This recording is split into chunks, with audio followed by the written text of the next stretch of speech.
નમસ્કાર. ભક્તિ સાગર સાથે હું છું કિરણ. ઓમ ગણ ગણપતાય નમઃ. સિદ્ધિ વિનાયકી નમો નમઃ. અષ્ટ વિનાયકી નમો નમઃ. ગણપતિ બાપા મોર્ય. આજે ગણપતિ બાપાની સ્થાપનાનો 5મો દિવસ છે અને આ સાથે જ આજે ધરો આઠમનો દિવસ છે, એટલે કે ધરોની પૂજા કરવી. આજે આઠમની પૂજાનું પણ મહત્વ રહેલું છે. આજે મહાલક્ષ્મીના વ્રતની પૂજાનો પણ પ્રારંભ થવા જઈ રહ્યો છે. ત્યારે બાપાની સ્થાપનાના 5મા દિવસના શનિવારે શું કરવું, કઈ રીતે પૂજા કરવી, આ તમામ વિગતો આપણે સ્ટુડિયોમાં ઉપસ્થિત છે દક્ષિણ શાસ્ત્રીજી પાસે જાણીશું. દક્ષિણ શાસ્ત્રીજી, આપનું સ્વાગત છે. શાસ્ત્રીજી, આજે ગણપતિ બાપાના સ્થાપનાનો 5મો દિવસ છે. આ સાથે મહાલક્ષ્મીના વ્રતની પણ શરૂઆત થઈ રહી છે અને આજે 5મા દિવસે ગણપતિ બાપાની જે આઠમ કહેવાય છે, ધરો આઠમ, તેનું પણ મહત્વ સમજાવશો. યા દેવી સર્વભૂતેષુ લક્ષ્મી રૂપેણ સંસ્થિતા નમસ્તસ્यै નમસ્તસ્यै નમસ્તસ્यै નમો નમઃ. આજે ગણેશજીના પર્વનો 5મો દિવસ. વિઘ્નહર્તા વિઘ્નકર્તા સ્વસ્તિ શ્રી મહાગણેશાય નમઃ. એવું કહેવાય છે કે ભાઈ સ્વસ્તિ એટલે કલ્યાણ, અને જે વ્યક્તિને પોતાનો આત્માનું કલ્યાણ કે જીવનનું કલ્યાણ કરવું હોય તેમણે શ્રી ગણેશજીના ચરણોમાં જવું જોઈએ. ગણેશજીની પ્રાર્થના, જપ, તપ ઇત્યાદિ કરવું જોઈએ. ગુણાનામીસહ, જેના જોડે જે વસ્તુ હોય તે માગવામાં આવે તો જ તે વસ્તુ પ્રાપ્ત થાય. એવું કહેવાય છે કે ગણેશજી જોડે સારા ગુણો છે, સદગુણો છે. અને કલૌ ચંડી વિનાયકો, કલયુગની અંદર એવું કહેવાય છે કે ભાઈ ભગવાન શ્રી મહાગણેશ શીઘ્ર પ્રસન્ન થાય છે. તો અમને એમના જોડે જે વિદ્યાના દાતા છે, જે બુદ્ધિના દાતા છે, તો એમના જોડે વિદ્યા, બુદ્ધિ, રિદ્ધિ સિદ્ધિના નાથ છે કે ભાઈ રિદ્ધિ અને સિદ્ધિ એટલે લક્ષ્મી સમૃદ્ધિ જોઈતી હોય તો શ્રી મહાગણેશની પૂજા કરો. એના સાથે સાથે સારા વિચાર, ઉત્તમ વાણીની પ્રાપ્તિ કરવી હોય તો પણ શ્રી મહાગણેશની પૂજા કરવી જોઈએ. એવું કહેવાય છે ત્વમ મૂલાધારસ્તો ચિંત્યમ. ગણેશજી મહારાજ ક્યાંય નથી, એ આપણા શરીરની અંદર જ 7 ચક્રો છે. એની અંદર એક મૂલાધાર ચક્ર છે, એમાં એક પુષ્પ છે, એ પુષ્પની 4 પાંખડી છે અને 4 પાંખડીની વચ્ચે પૃથ્વી તત્વના માલિક સ્વસ્તિ શ્રી મહાગણેશ બિરાજમાન છે. સ્વસ્તિ એટલે કલ્યાણ. આપણે દરેક વ્યક્તિ ઘરની અંદર ઉમરા પર કે આરતી ઇત્યાદિ કોઈ પણ પ્રસંગ હોય ત્યારે આપણે પહેલાં એક સ્વસ્તિક ચિહ્ન બનાવીએ છીએ. જે સ્વસ્તિક ચિહ્ન બનાવીએ છીએ, સ્વસ્તિક એ જ કલ્યાણ, અને સ્વસ્તિ એ શ્રી મહાગણેશનું પ્રતીક છે. અને વચ્ચે આપણે જે 4 ચાલના કરીએ છીએ એટલે રિદ્ધિ માતા, સિદ્ધિ માતા અને લક્ષ અને લાભ. આ રીતે સ્વસ્તિ શ્રી મહાગણેશના ચરણોમાં નમસ્કાર. આજે દુર્વાષ્ટમી છે, જેને આપણે ધરો આઠમ પણ કહીએ છીએ. એવું કહેવાય છે કે ભાઈ ભાદરવા સુદ આઠમના દિવસે ધરોની પૂજા કરવી, સાથે સાથે ધરો ન લાવી એવી લોક માન્યતા છે. અને ક્યાંક આદિત્ય પુરાણ ઇત્યાદિમાં, એટલે આદિત્ય પુરાણની અંદર પણ ઉલ્લેખ છે કે ભાઈ ધરો આઠમના દિવસે ધરો આઠમની એટલે ધરોની પૂજા કરવી. પરંતુ જો આજે જો ધરો લાવીને પૂજા કરવી હોય તો જે ધરોનું જે ઘાસ છે એ ધરો એટલે કે શ્વેત ધરો અથવા તો ગ્રીન ધરો, જે બંને ધરો છે, જો ઉત્તર દિશામાં જે ધરોનો વેલો જતો હોય એ ધરો ખાસ લાવ્યા છે. અને એ ધરોની પૂજા કરવી ધરા આઠમના દિવસે. ત્યાં આગળ એમને ચંદન, પુષ્પ, ફળ ઇત્યાદિ અર્પણ કરવા, શેરડીના ટુકડા અર્પણ કરવા, વિવિધ ફળો અર્પણ કરવા. અને એવું કહેવાય છે કે ભાઈ જે રીતે ધરોની વૃદ્ધિ થાય છે એ રીતે સંતાનની પણ અભિવૃદ્ધિ થાય છે. એટલે જે બાળકો, એટલે જે માતા પિતાના બાળકો સંતાનના સમસ્યા છે કે ભાઈ સંતાનને વિદ્યાભ્યાસમાં રૂકાવટ આવે છે, એમના જીવનમાં ઉન્નતિની રૂકાવટ આવે છે, લગ્નની બાબતમાં રૂકાવટ આવે, કોઈ પણ બાબતની રૂકાવટ જો સંતાનને આવતી હોય તો સંતાનના અભ્યુદય માટે આજે ધરો આઠમના દિવસે ધરો એટલે દુર્વાની પૂજા અતિ શ્રેષ્ઠ છે. અને એમાં પણ જો કોઈ નદી કિનારે કે તળાવના કિનારે શ્વેત ધરો હોય અને શ્વેત ધરો ઉત્તર દિશા તરફ જો ઉગતી હોય કે ઉત્તર દિશા તરફ જતી હોય અને જો એવી ધરોની જો આજે પૂજા કરવામાં આવે તો એવું કહેવાય છે કે અતિ ઉત્તમ સંતાનોનો શીઘ્ર ભાગ્યોદય થાય છે. એટલે જેનું ભાગ્ય રૂકાવટ થઈ રહ્યું છે, અનેક પ્રયત્ન કરવા છતાં જો ભાગ્ય સાથ ન આપતું હોય તો આજે ધરોની પૂજા કરવી, ધરોના સાથે આશીર્વાદ માગવા. અને ધરોથી એવું કહ્યું ને, આપણે ગઈકાલે પણ આપણે વાત કરી કે યો દુર્વાંગ કોરેરી યજતી સ વૈશ્રવણ પમો ભવતી. એટલે ભાઈ દુર્વાની પૂજા કરવાથી, ધરોની પૂજા કરવાથી બાપા ગણેશજી તો પ્રસન્ન થાય છે, સાથે સાથે રાહુનો કોપ પણ શાંત થાય છે. પરંતુ ઉપનિષદની અંદર એવું કહેલું છે કે વૈશ્રવણો પમો ભવતી. વૈશ્રવણો એટલે એવું કહેવાય છે કે ભાઈ ભગવાન બ્રહ્માજીના પપૌત્ર એટલે પુલસ્ત્ય ઋષિ અને પુલસ્ત્ય ઋષિના સંતાન એટલે મોટી સંતાન છે એ કુબેર ભંડારી એટલે વિશ્વશ્રવાના સંતાન છે એટલે બ્રહ્માજીના પુલસ્ત્ય, પુલસ્ત્યના વિશ્વશ્રવા અને વિશ્વશ્રવાના વૈશ્રવણ એટલે કુબેર ભંડારી. તો એવું કહેવાય કે ભાઈ જો ગણેશજીની દુર્વાષ્ટમીના દિવસે પૂજા કરવામાં આવે, ધરો આઠમની પૂજા કરવામાં આવે અને ગણેશજીનું જો યજન કરવામાં આવે, સહસ્ત્રાર્ચન કરવામાં આવે તો વૈશ્રવણો પમો ભવતી. વૈશ્રવણ એટલે ભગવાન કુબેર ભંડારી એટલે કુબેરના જેવા ભંડાર ભરપૂર છે એવા આપણા પર ભંડાર ભરપૂર રહે. એટલે આજના દિવસનો વિશેષ મહિમા છે કે ભાઈ દુર્વાની પૂજા કરવી, ધરોની પૂજા કરવી અને ઉત્તર દિશા તરફ પ્રયાણ કરતી હોય એ ધરોની ખાસ પૂજા કરી અને સંતાનના અભ્યુદય માટે, સંતાનના ભાગ્યોદય માટે પ્રાર્થના કરવી અને સાથે સાથે શ્રી મહાગણેશની પણ પૂજા દુર્વા વડે કરવામાં આવે તો ચોક્કસથી કુબેરના ભંડાર એટલે ધનના ભંડાર ભરપૂર રહેતા હોય છે. આ ઉપનિષદની અંદર પણ કહેલું છે અને આદિત્ય પુરાણની અંદર પણ કહેલું છે. તો આજના દિવસનો મહિમા અષ્ટમી છે અને સાથે સાથે મહાલક્ષ્મીનો વ્રતનો પ્રારંભ એટલે એક મહાલક્ષ્મીના અનેકો સ્વરૂપ છે.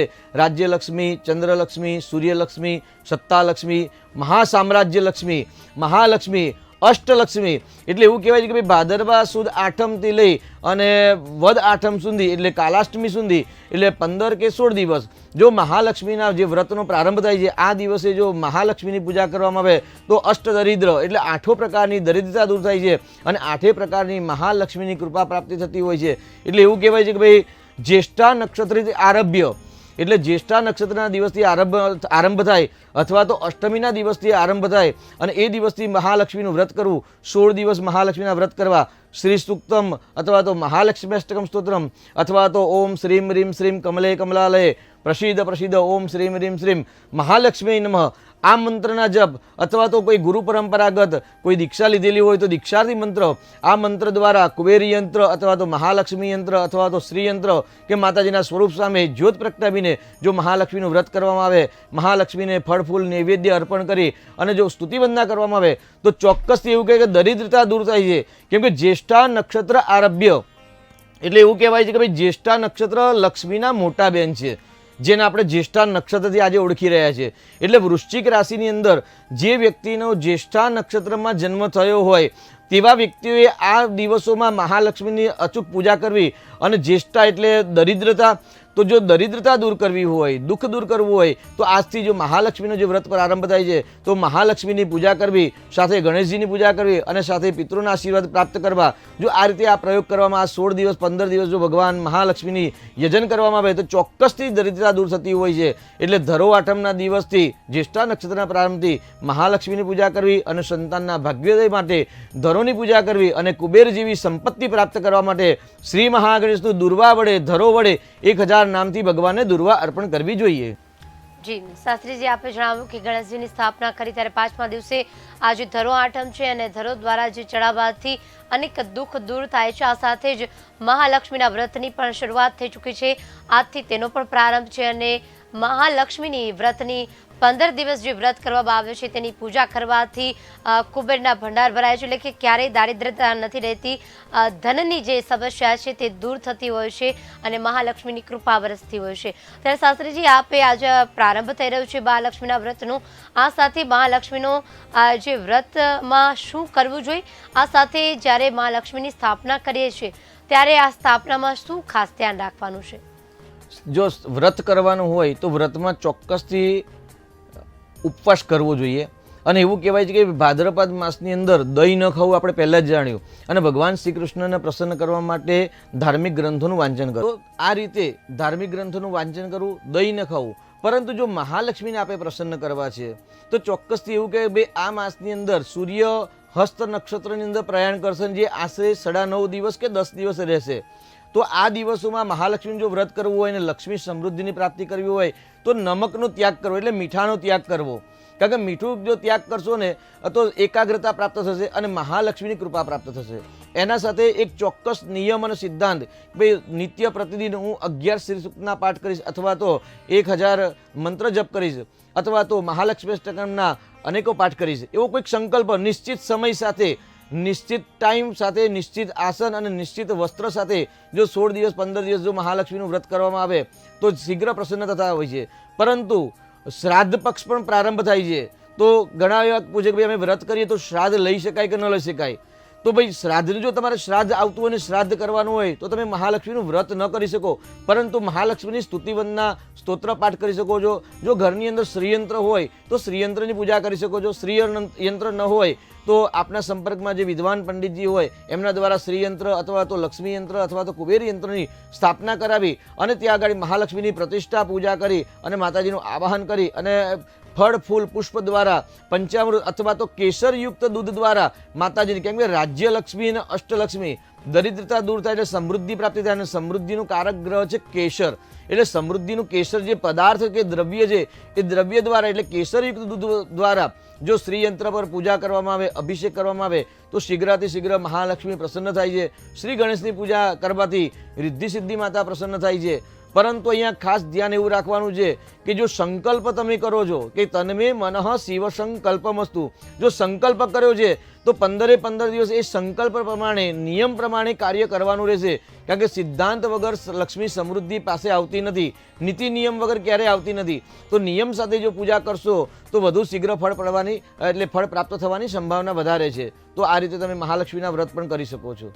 એટલે શાસ્ત્રીજી આપે કહ્યું કે મહાલક્ષ્મીના વ્રત 15 દિવસ સુધી કોઈ પણ મંત્ર એક સાથે કરવાનો અથવા કોઈ પણ એવો સંકલ્પ લઈને જ આ વ્રતને પ્રારંભ કરવાનો અંત સુધી. આ સાથે જ આપણે લક્ષ્મીજીની સ્થાપના તો જણાવી, આ સાથે લક્ષ્મી સાથે નારાયણને પણ રાખવામાં આવતા હોય છે.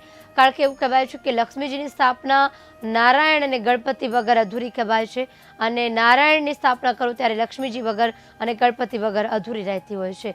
તો આ સાથે લક્ષ્મી નારાયણ બંનેની સ્થાપના કરવાની કે માત્ર યંત્ર અને લક્ષ્મીજીની સ્થાપના કરી અને તેની પૂજા કરવાની? જલે વિષ્ણુ સ્થલે વિષ્ણુ વિષ્ણુ પર્વતક મસ્તકે દાવા નલે સ્થિતે વિષ્ણુ સર્વમ વિષ્ણુ મયમ જગત. જ્યારે કોઈ પણ પંડિત વિદ્વાનો જ્યારે ભેગા થઈને જ્યારે કોઈ પણ યજ્ઞનો પ્રારંભ કરતા હોય ને ત્યારે નારાયણનું યજન કરી અને કર્મનો પ્રારંભ કરે છે, અને જ્યારે કર્મનો અંત થાય ને ત્યારે ઓમ વિષ્ણવે નમઃ વિષ્ણવે નમઃ વિષ્ણવે નમઃ બોલી અને કર્મની પૂર્ણાહુતિ કરતા હોય છે. એટલે એવું કહે કે ભાઈ જલે વિષ્ણુ એટલે ભગવાન ક્યાં નથી, તો ભાઈ જલમાં પણ વિષ્ણુ છે ને સ્થળમાં પણ વિષ્ણુ છે. એટલે પાણીમાં પણ છે અને પૃથ્વી પર પણ છે. જલે વિષ્ણુ સ્થલે વિષ્ણુ. દાવા નલે સ્થિતો એટલે જે દરિયાની અંદર જે દાવાનળ ઉત્પન્ન થાય છે તો એ દાવાનળની અંદર પણ ભગવાન શ્રી નારાયણ હરિ બિરાજમાન છે. જલે વિષ્ણુ સ્થલે વિષ્ણુ વિષ્ણુ પર્વત મસ્તકે એટલે જો પર્વતની ચોટી પર પણ જો જવામાં આવે તો પણ ત્યાં પણ ભગવાન નારાયણ બિરાજમાન છે. સર્વમ વિષ્ણુ મયમ જગત એવું કે આખું જગત છે ને એ સર્વ વિષ્ણુ એટલે નારાયણના મય જગતમાં છે. એટલે અહીં ગાડી નારાયણની સ્થાપના થઈ, કારણ કે એ તો વ્યાપક છે અને જે જલમાં પણ છે, સ્થળમાં પણ છે, કણમાં પણ છે અને રણમાં પણ છે. તો જ્યાં દરેક જગ્યાએ વ્યાપક હોય એટલે એવું કે મહાલક્ષ્મીનું જ્યારે વ્રત કરો છો ત્યારે કેવલ ને કેવલ મહાલક્ષ્મીની જ પૂજા કરવાની છે, ત્યાં નારાયણની સ્થાપના નથી. પરંતુ કોઈ પણ કર્મનો પ્રારંભ જે રીતે આપણે કહીએ ભાઈ ગણેશ વિઘ્ન હરતા છે એટલે ગણેશની પૂજા વગર કે કુળદેવીને સ્મરણ કર્યા વગર કોઈ પણ કર્મનો પ્રારંભ ન થાય, તે રીતે દરેક કાર્યની અંદર શ્રી હરિ નારાયણનું કે જ્યારે આપણે સંકલ્પ કરીએ છીએ અને પંડિતો બ્રાહ્મણ દેવતાઓ જ્યારે સંકલ્પ બોલાવે ત્યારે ત્યાંથી શરૂઆત કરે છે ઓમ વિષ્ણુર વિષ્ણુર વિષ્ણુ શ્રીમદ ભગવતો એટલે નારાયણનું સ્મરણ કરી જ કર્મનો પ્રારંભ થાય છે. એટલે તન્મે મનઃ શિવ સંકલ્પમસ્તુ આપણે જે પણ સંકલ્પ કરી રહ્યા છે એ સંકલ્પ પૂર્ણ કરવા માટે ભગવાન શ્રી હરિના આશીર્વાદની પહેલાં આવશ્યકતા હોય છે. અને જ્યારે કર્મની પૂર્ણાહુતિ થતી હોય ત્યારે પણ બોલે છે ઓમ વિષ્ણવે નમઃ ઓમ વિષ્ણવે નમઃ ઓમ વિષ્ણવે નમઃ વિષ્ણુ સ્મરણાખ્યમ સર્વમ વિધેય પરિપૂર્ણસ્તુ. આવો એક શબ્દ છે કે ભાઈ વિષ્ણુ નારાયણનું સ્મરણ કરવાથી દરેક કર્મ પૂર્ણ થતા હોય છે. એટલે ક્યાંક ક્યાંક આપણે કર્મની ત્રુટિ હોય, અંદર ક્યાંક ભૂલ હોય રસ્વ દીર્ઘ સ્વર વ્યંજન ઇત્યાદિની, તો એની ત્રુટિ માટે પણ આપણે નારાયણનું સ્મરણ કરવાનું છે. પરંતુ આ 15 દિવસ જે મહાલક્ષ્મીનો વ્રતનો પ્રારંભ છે એ મહાલક્ષ્મીના વ્રતના પ્રારંભની અંદર ત્યાં આગળ કેવલ ને કેવલ મહાલક્ષ્મીની જ સ્થાપના કરવાની છે. કેમ કે આ મહાલક્ષ્મીનો પર્સનલ પર્વ છે એટલે સ્પેશિયલ પર્વ છે. જ્યારે આપણે અધિક મહિનાની અંદર જ્યારે પૂજા કરીને તે અધિક માસ નારાયણનો માસ હતો એટલે ત્યાં આગળ આપણે લક્ષ્મી નારાયણની પૂજા કરી. પણ આજનો સ્ત્રીનો માસ છે. સ્ત્રી એટલે યશ, સ્ત્રી એટલે પ્રતિષ્ઠા, સ્ત્રી એટલે સમૃદ્ધિ, સ્ત્રી એટલે લક્ષ્મી, સ્ત્રી એટલે મહાસત્તા. સ્ત્રીના અનેક પ્રકારો છે. એવું કહેવાય કે ભાઈ સ્ત્રી તો પ્રસન્ન 3 જગ્યાએ થઈ છે.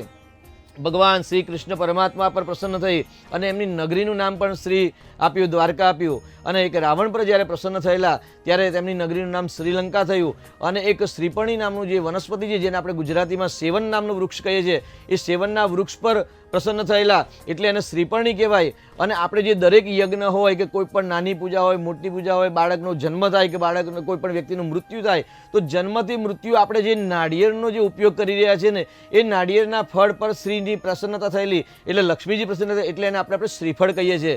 એટલે એવું કહેવાય છે કે ભાઈ સૃષ્ટિની અંદર આ ચાર એટલે વનસ્પતિ, બે વનસ્પતિ, રાવણ દેવતા અને ભગવાન શ્રી હરિનારાયણ કૃષ્ણ પરમાત્મા પર જે શ્રી પ્રસન્ન થયેલા, એ શ્રીની, એ મહાલક્ષ્મીની, એ શ્રી ચક્ર નગર સામ્રાજ્ઞીની આ 16 દિવસ સ્થાપના કરીને જો પૂજા કરવામાં આવે તો ચોક્કસથી જે શ્રી ચક્ર નગર સામ્રાજ્ઞી છે, જે આ બ્રહ્માંડની જે નાયિકા છે, કે બ્રહ્માંડના જેટલા યંત્રો છે, કે જેટલા સ્વરૂપ છે, એ સ્વરૂપની જે રાજ્ઞી એટલે પ્રજ્ઞાગ્નિ છે, કે જે સામ્રાજ્ઞી છે, એ સામ્રાજ્ઞી જે મહાલક્ષ્મીની પૂજા છે. કેમ કે આ આરતીમાં પણ આપણે કહીએ છીએ કે બ્રહ્મા વિષ્ણુ સદાશિવ ગુણતારા ગાતા. તો કોના ગુણ ગાય છે? જે મહાત્રિપુર સુંદરી છે, જે સુંદરી ત્રિપુર સુંદરી, જે મહાત્રિપુર સુંદરી છે, કે જેના ગુણગાન બ્રહ્મા વિષ્ણુ અને મહેશ પણ ગાય છે.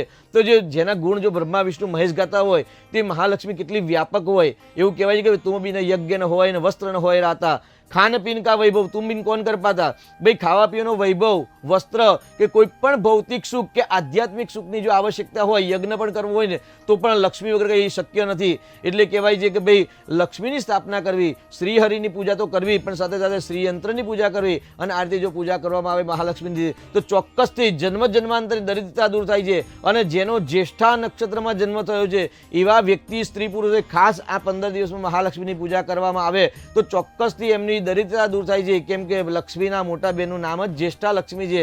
અને જ્યેષ્ઠા લક્ષ્મી એટલે દરિદ્રતા.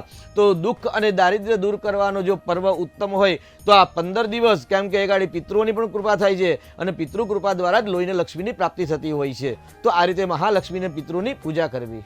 એટલે કહેવાય કે ભાદરવો મહિનો છે તે ક્યાંક ભક્તિમય મહિનો છે. પિતૃની આરાધના કરવાનો, ગણેશજીની આરાધના કરવાનો, વિષ્ણુની આરાધના કરવાનો, આ સાથે લક્ષ્મીની પણ આરાધના કરવાનો મહિનો કહેવામાં આવે છે. ત્યારે ભાદરવા મહિનાની શરૂઆતથી અંત સુધી આ ભક્તિમય વાતાવરણ ગરબા રહે, આ સાથે વ્રત, તપ અને જપ કરી તો આ મહિનામાં વિશેષ ફળની પ્રાપ્તિ થતી હોય છે, લક્ષ્મીની વર્ષા થતી હોય છે. આ સાથે વિષ્ણુની પણ ક્યાંક આપણને ફળ મળતું હોય છે અને ગણપતિ બાપા આપણા ઘરે આવી અને આપણા વિઘ્નો તો હરતા જ હોય છે. એટલે કહેવાય છે કે ભાદ્ર મહિનો છે તેમાં ભલે શુભ કાર્ય પણ ન થતું હોય, પરંતુ પોતાના જીવનમાં ક્યાંક શુભ કાર્ય કરવું હોય, પોતાના જીવનનું ક્યાંક શુભ ઈચ્છતા હોય તો આ મહિનામાં અવશ્ય ભક્તિ કરો. એટલે ભાદ્ર મહિનો છે તે ભક્તિનો મહિનો કહેવાય છે. અને તમામ જગ્યાએ જો આપણે સુખની ક્યાંક પ્રાપ્તિ કરવી હોય, પછી તે સુખ ધનનું હોય કે પછી સંતાનનું સુખ હોય, ક્યાંક ધંધામાં ચડતી કરવી હોય કે કોઈ પણ દારિદ્રતા દૂર કરવી હોય તો આ મહિનામાં અવશ્ય બાપાનું ધ્યાન ધરો. આ મહિનામાં અવશ્ય વિષ્ણુ લક્ષ્મીનું ધ્યાન ધરો, સૂર્યનારાયણની ઉપાસના કરો, આ સાથે લક્ષ્મીની ઉપાસના કરો, જેથી જે દૂર છે, જે દુઃખ છે તે દૂર થઈ શકે છે. આજના એપિસોડમાં અત્યારે બસ આટલું જ. વધુ માહિતી માટે જોતા રહો KTV ન્યૂઝ ગુજરાતી. આવતીકાલે ફરી મળીશું નવી